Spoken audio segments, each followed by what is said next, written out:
جیسے بار بار کے پہنے جوتوں میں بلا دیکھے پیر ڈالنے کی عادت ہو جاتی ہے، اسی طرح رشتوں کی سیڑھیوں پر چڑھو یا اترو، سانس نہیں پھولتا۔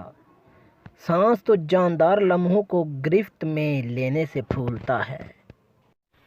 آہستہ آہستہ انسان دوسروں کو قائل کرنے کی کوشش چھوڑ دیتا ہے اور اسے سمجھ میں آ جاتا ہے کہ کس کی کتنی پرواہ کرنی ہے اور کس سے کتنا فاصلہ رکھنا ہے۔ زندگی سب کچھ تو سکھا دیتی ہے۔ انسان کمزور نہیں، نفس کمزور ہے۔ عمل میں تاخیر نہیں، نیت میں خلل ہے۔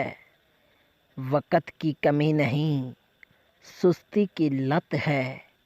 انسان کا قید نہیں، انسانیت کی تھوڑ ہے۔ گرنا بھی اچھا ہے، اوقات کا پتہ چلتا ہے، اور بڑھتے ہیں جب ہاتھ اٹھانے کو اپنوں کا پتہ چلتا ہے۔ جنہیں غصہ آتا ہے وہ لوگ سچے ہوتے ہیں۔ میں نے جھوٹوں کو اکثر مسکراتے ہوئے دیکھا ہے۔ سادگی کا فتویٰ تو سب دیتے ہیں، مگر مرتا ہر کوئی بے حیائی پر ہے۔ شکر کر کے سویا کرو تم، خدا صبح اٹھنے کا موقع ہر کسی کو نہیں دیتا۔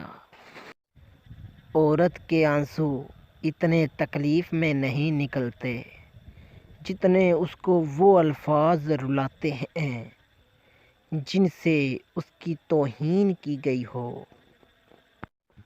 عورت سے ہم بستری سے پہلے مرد کو چاہیے کہ اللہ کی بارگاہ میں 2 نفل ادا کرے۔ اس عمل سے مرد کو طاقت ملتی ہے اور اولاد بھی نیک ہوتی ہے۔